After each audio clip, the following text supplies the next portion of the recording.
BGT ना एक बुरा सपना था जिसको अब मैं भूलना चाहता हूँ। बीजीटी के बाद अब भारतीय टीम का अगला कदम क्या होगा, इस पे चर्चा होगी।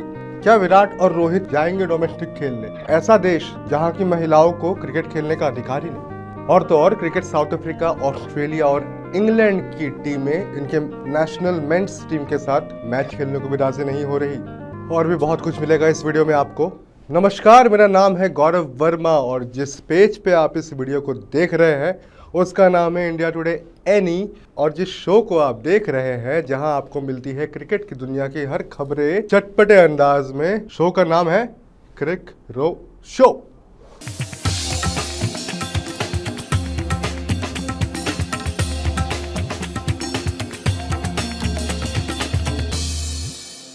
तो सबसे पहले थोड़ी सी चर्चा कर लेते हैं बॉर्डर गावस्कर ट्रॉफी में भारतीय टीम का प्रदर्शन जो था उससे हम अब क्या सीख सकते हैं, उसका पूरा सारांश क्या निकलता है, इस पे थोड़ी बात कर लेते हैं। तो अब ये जो पूरा 5 मैचों का जो श्रृंखला था बॉर्डर गावस्कर ट्रॉफी, उसकी समाप्ति के बाद एक ही चीज़ जो मैं अभी तक समझ नहीं पा रहा हूँ वो है हमारी टीम की सिलेक्शन जो हुई थी हमारी टीम की, वो कैसी थी और ऐसी थी तो आखिर क्यों थी। जितना मुझे समझ आता है, जहां हमको दिखता है कि हमने हर एक मैच में ये फोकस किया कि हमारी बैटिंग जो है हो उस पर डेप्थ हो। बैटिंग डेप्थ के लिए हमने फुल टाइम बॉलर्स को इग्नोर किया और हम गए उन बॉलरों के साथ जो बल्लेबाजी कर सकते हैं या उन बल्लेबाजों के साथ जो गेंदबाजी भी कर सकते हैं। और इसका नतीजा हमें ये दिखता है, एक पारी को अगर छोड़ दिया जाए पर्थ की सेकंड इनिंग्स, तो हमारी हर एक इनिंग्स में हमारी बैटिंग लाइनअप कोलैप्स कर गई। अब इसके पीछे कारण क्या हो सकता है? अच्छा सवाल है। इसका कारण ये हो सकता है कि टीम मैनेजमेंट जो है वो ये जानती है विराट और रोहित और बाकी के टॉप ऑर्डर के जो बल्लेबाज हैं उनके बैकअप के लिए जो एक्स्ट्रा बल्लेबाजों को टीम में देखा गया, उनको खिलाया गया, उनको जगह दी गई, बट एंड में कोई भी कुछ भी खास कुछ कर नहीं पाया। हाँ, नीतीश रेड्डी एक मैच में उन्होंने अच्छा परफॉर्म किया, शुरुआत में उन्होंने अच्छा परफॉर्म किया, बट उस सेंचुरी के बाद ऐसा कुछ रिमार्केबल भी उनका परफॉर्मेंस मैंने नहीं देखी। आखिर हम बीजीटी में गलत कहाँ थे या फिर कहाँ थे?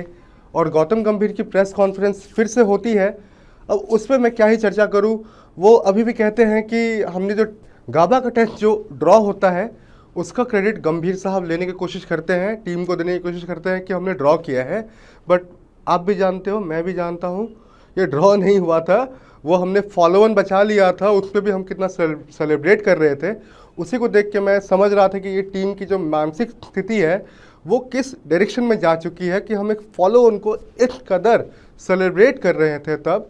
और उसके बाद गौतम गंभीर साहब जब सीरीज़ हार जाते हैं हम, उसके बाद हमें आके वो दिखते हैं और वो कहते हैं कि हमने ड्रॉ कर लिया था गाबा का टेस्ट, तो इतना भी बुरा कुछ नहीं गया था। बट गौतम गंभीर साहब, मैं आपको दोबारा करेक्ट करता हूँ कि हमने वो मैच ड्रॉ नहीं किया था, बारिश ने हमें उस मैच में बेइज्जत होने से बचाया था।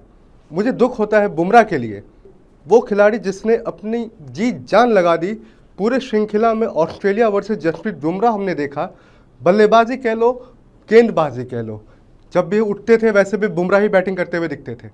उस गेंदबाज को इतना निचोड़ा गया कि अंत में जिस दिन टीम को उसकी ज़रूरत थी वो खेल ही नहीं पाया। रोहित शर्मा, ये आपकी कैसी कप्तानी है या थी जिसने बुमराह को इंजर्ड कर दिया? उन्होंने मेलबर्न टेस्ट में वो कहते हुए हमको दिखते हैं, बुमराह स्टंप माइक में आवाज़ रिकॉर्ड होती है कि और जोर नहीं लग रहा भाई, थक गया हूँ, ऐसा वो बुमराह अपने कप्तान को रोहित शर्मा को कहते हैं। बट फिर भी रोहित शर्मा उनको लगातार ओवर पे ओवर देते गए और अंत में हमें क्या दिखता है? हमारा सबसे शानदार जो हमारा गेंदबाज है, इस वक्त का सबसे लीथल जो बॉलर है पूरे इंटरनेशनल क्रिकेट में, हम उसको इंजोर करके अब बैठा चुके हैं। और 1 महीने बाद ही चैंपियंस ट्रॉफी भी है, तो अब देख लो आप, क्या लगता है आपको कि हम बुमराह के बिना चैंपियंस ट्रॉफी जीत भी पाएंगे? मुझे तो नहीं लगता। ऐसे भी अब मुझे डाउट हो रहे हैं, बट वनडे और टेस्ट और T20 ये तीनों अलग अलग फॉर्मेट है, इनमें अलग अलग चीज़ें होती है जो मैटर करती है। फिर भी हम बुमराह के बगैर तो मुझे ये मुमकिन नहीं लगता। हार गए बीजीटी को 10 साल बाद, वैसे गौतम गंभीर के कोचिंग में ये भी एक कीर्तिमान ऐड कर दिया है हमने अब कि गौतम गंभीर साहब 27 साल बाद श्रीलंका से हार, 12 साल बाद टेस्ट में एक मैच घर पे हारना, टेस्ट मैच, वाइट वॉश होना, करियर पूरे हिस्ट्री में पहली बार घर पे, और 10 साल बाद 4 बीजीटी टूर्नामेंट के बाद 5वां बीजीटी टूर्नामेंट जो हम हारे हैं वो गौतम गंभीर साहब आपकी कोचिंग में हारे हैं। तो आपका नाम तो हिस्ट्री में अमर हो चुका है गौतम गंभीर साहब। आप क्रेडिट, फुल क्रेडिट आपको मिल चुका है, एंजॉय करिए इसको। और हमारी दूसरी खबर यह है कि पाकिस्तान साउथ अफ्रीका से 2-0 व्हाइट वॉश हो चुका है। साउथ अफ्रीका और पाकिस्तान का जो दूसरा मैच होता है, हमें दिखता है कि पाकिस्तान पहले गेंदबाजी करती है, साउथ अफ्रीका पहले बल्लेबाजी करता है। और साउथ अफ्रीका बल्लेबाजी नहीं करता है बल्कि झंडे गाड़ के पिच पे बैठ जाता है। 600 अप रन वो लोग स्कोर करते हैं और पाकिस्तान आती है। बाबर आजम अच्छा परफॉर्म करते हैं पहली पारी में भी, और फिर भी टीम जो मोटा माटी है वो आउट हो जाती है, उनको फॉलो ऑन का सामना करना पड़ता है। तो साउथ अफ्रीका स्कोर करती है 615 रन, जिसमें उनके रिकल्टन जो है भैया 259 की पारी खेल जाता है बंदा, बबूमा भी सेंचुरी लगाते हैं। मतलब साउथ अफ्रीका के तो मजे ही मजे हो रहे हैं। पाकिस्तान पहली पारी में 200 का आंकड़ा भी छू नहीं पाती है और साउथ अफ्रीका जो है उन पे फॉलो ऑन कस देती है। दूसरी पारी में पाकिस्तान बैटिंग थोड़ी अच्छी कर लेता है, 478 रन वो स्कोर कर लेता है, बट वो तब तक बहुत देर हो चुकी होती है। फॉलो ऑन फेस करने के बाद आपने इतना रन स्कोर तो कर लिया, बट वो टोटल सिर्फ एज साउथ अफ्रीका ने पहली पारी में इतना रन स्कोर कर दिया था, 615, इतनी ज़्यादा रन स्कोर कर दी थी कि पाकिस्तान 2 पारियों को मिलाकर 57 रन ही लीड ले पाता है पाकिस्तान फॉलो ऑन फेस करने के बाद। और साउथ अफ्रीका के लिए ये केक वॉक निकलता है ये पूरा मामला, और वो आराम से जीत जाते हैं 10 विकेट से इस मैच को, और 2-0 पाकिस्तान को वाइट वॉश करके पाकिस्तान वापस आ चुकी होगी अपनी टीम। ये था पाकिस्तान और साउथ अफ्रीका का पूरा सीरीज़। आपने अगर इस सीरीज़ को देखा हो, फॉलो किया हो, तो आप जो भी आपने ऑब्जर्व किया हो इस सीरीज़ में हमारे साथ शेयर करें कमेंट्स में, कमेंट्स बॉक्स खुले हैं। आगे बढ़ लेते हैं और बात कर लेते हैं हमारी तीसरी खबर के बारे, जो कि है भारत आखिर अब हमें दिखेगा कहाँ, अगला कब अब देख पाओगे भारतीय टीम को क्रिकेट खेलते हुए, और किस अपोनेंट के साथ खेलते हुए देख पाओगे, बता देता हूँ आपको वो मैं।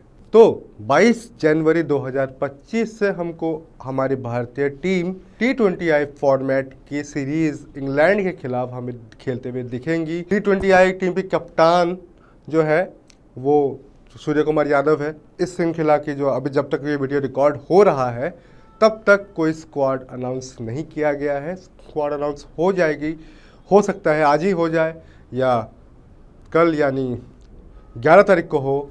अगर हो जाता है ऐसा कुछ तो इस वीडियो में ही मैं आपको वो कहीं ना कहीं ऐड करके वो बता दूंगा, किसी भी तरीके से वो बता दूंगा, टेंशन की कोई बात नहीं है। आगे बढ़ते हैं और नज़र डाल लेते हैं एक ऐसी ब्रेकिंग न्यूज़ पे जो हमें तो काफ़ी राहत देगा। हो सकता है, ऐसा हो सकता है कि पैट कमिंग्स जो है ऑस्ट्रेलिया के कप्तान, जिन्होंने पूरे इंडियन क्राउड को साइलेंट कर दिया था, और रिसेंटली 2-3 दिन पहले की बात है, तो उन्हें लग गई है चोट कि एंकल में चोट आई है, और जिसके चलते हो सकता है कि वो हमें ऑस्ट्रेलिया को लीड करते हुए ना दिखे 1 महीने बाद शुरू होने वाली चैंपियंस ट्रॉफी में। और वो श्रीलंका तो वैसे भी दौरा नहीं कर रहे हैं। श्रीलंका में जो टीम जा रही है वहाँ सिर्फ 3 रेगुलर ऑस्ट्रेलियन खिलाड़ी बड़े नाम जो है वो दिखेंगे, जिनमें से एक होंगे स्टीवन स्मिथ, जो इस टीम की बहुत सालों बाद वो दोबारा से कप्तानी भी करने वाले हैं। आखिरी बार जब वो कप्तान थे तो ऑस्ट्रेलियन टीम ने कुछ किया था जिसको विराट कोहली हमारे जो है वो क्राउड को बताते हुए दिखे भी थे हमें आखिरी मैच में।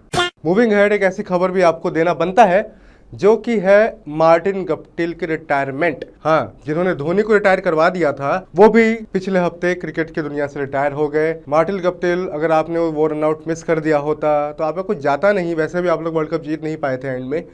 जोक सपाट, ये खिलाड़ी काफ़ी महान था न्यूजीलैंड के लिए, क्योंकि न्यूजीलैंड के लिए ये तीसरे highest run getter, run scorer है ओडीआई में, और T20I में मार्टिन गप्टिल जो है न्यूजीलैंड के हाईएस्ट लीडिंग रन स्कोरर वो है थे, मतलब अब तो रिटायर हो गया ना।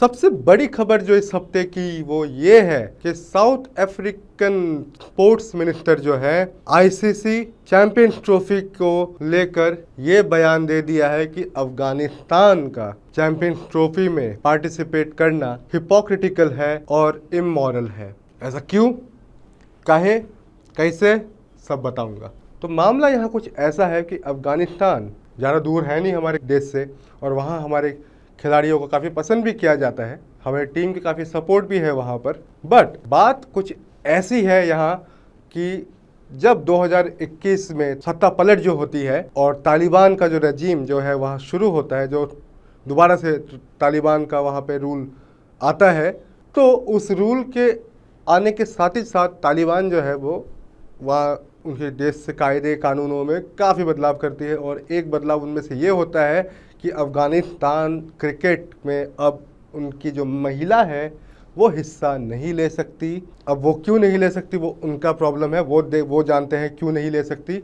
इस घटना के बाद कई सारे टीमें जो है वो अफगानिस्तान के साथ बायलैटरल मैचेस या सीरीज खेलने से बैक ऑफ कर जाती है, जैसे कि ऑस्ट्रेलिया, इंग्लैंड, ये सब जो टीमें हैं हमें वो कभी अफगानिस्तान के साथ मैचेस वो आउटसाइड आईसीसी टूर्नामेंट खेलते हुए नहीं दिखती। कारण ये है कि उन्होंने बैक ऑफ कर रखा है बिकॉज अफगानिस्तान ने आईसीसी का ही एक रूल जो है वो ब्रीच हो जा रहा है इन सब कारणों से, जहां उन्होंने बैन लगा दिया है अपनी महिलाओं पे। अब यहाँ पूरा मामला क्या है आखिरकार, ये तो मैंने आपको बैकग्राउंड दिया है न्यूज़ का। अब क्या हो रहा है वो अब बताऊंगा। अब ये हो रहा है कि हाल ही में साउथ अफ्रीका के जो खेल मंत्री है गेटोन मैकेंजी, वो कहते हैं कि अगले महीने शुरू होने वाली आईसीसी चैंपियंस ट्रॉफी में अफगानिस्तान का हिस्सा लेना हिपोक्रिटिकल और इमोरल है, क्योंकि अफगानिस्तान जो है वो एक टेस्ट प्लेइंग नेशन है और आईसीसी के रूल और आईसीसी के एक नियम के अनुसार अगर कोई टीम टेस्ट मैच खेलती है या खेल रही होती है, उनका एक टेस्ट साइड होता है, टेस्ट प्लेइंग नेशन का उनको स्टेटस मिला होता है, तो उस क्रिकेट बोर्ड के लिए, उस क्रिकेट प्लेइंग नेशन के लिए ये भी अनिवार्य है कि उनके पास एक महिला क्रिकेट दल भी हो जो क्रिकेट खेल रही हो।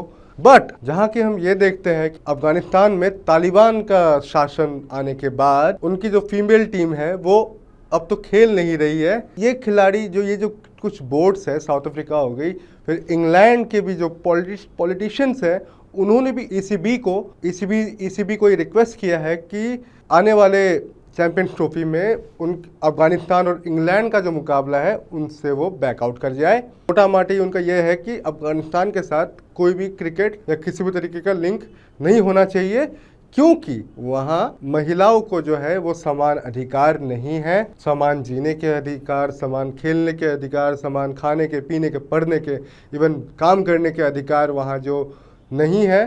तो इसके खिलाफ प्रोटेस्ट में ये सब हो रहा है। ये जो पूरा जो एक सेंटिमेंट है लोगों का जो है एक आवाज़ उठाने की कोशिश हो रही है और वहाँ की महिलाओं के साथ हो रही नाइंसाफ़ी के प्रति ये आवाज़ उठाने की एक पहल है इन चुनिंदा बोर्ड्स के खिलाफ। वैसे हमारी टीम जो है, हमारी बोर्ड ने कभी ऐसा कुछ आपत्ति नहीं की है, कभी ना जताई है। और आईसीसी टूर्नामेंट वगैरह में तो जब भी अफगानिस्तान से हमको भेजना हुआ है तो it has been normal affair, हम आराम से खेलते हैं। हालांकि हमें इशू सिर्फ पाकिस्तान से होती है। आईसीसी ने ये सफाई दी है कि अफगान क्रिकेट बोर्ड के ऊपर कोई एक्शन लेना ऐसा बनता नहीं है, उनको डिस्क्वालीफाई करना भी बनता नहीं है, क्योंकि वो जो है वो बेचारे तो अपने सरकार के नियमों का ही पालन कर रहे हैं। तो सरकार के नियमों के खिलाफ कोई क्या ही कह सकता है, ऐसा आईसीसी कहती है। कि साउथ अफ्रीका के स्पोर्ट्स मिनिस्टर ने जब ये आवाज़ उठाई है, तो ये बता दूं कि चैंपियंस ट्रॉफी का जो पहला मुकाबला है साउथ अफ्रीका का, वो अफगानिस्तान के साथ ही है। तो दर्शकों, ये था इस हफ्ते का एपिसोड। अगर आपको ये वीडियो पसंद आया हो, मेरी जो मेहनत है वो पसंद आई हो, तो कृपया करके इस वीडियो को लाइक करें, हमारे चैनल को सब्सक्राइब करें और बेल नोटिफिकेशन भी टच कर लें। और अगर आप इस वीडियो को देख रहे हैं फेसबुक पे, तो हमारे फेसबुक हैंडल को, पेज को लाइक करें, फॉलो करें। और इस वीडियो को यूट्यूब पे हो, फेसबुक पे हो, जहाँ भी देख रहे हो आप, अपने दोस्तों के साथ अपने दुश्मनों के साथ, अपने परिवार के लोगों के साथ, और कोई आपकी क्रश वगैरह हो तो उसके भी साथ शेयर करें। अच्छी बात है, शेयर तो करनी ही चाहिए, शेयरिंग इज़ केयरिंग। ऐसे ही ढेर सारे वीडियोस के लिए बने रहें इंडिया टुडे यानी के साथ।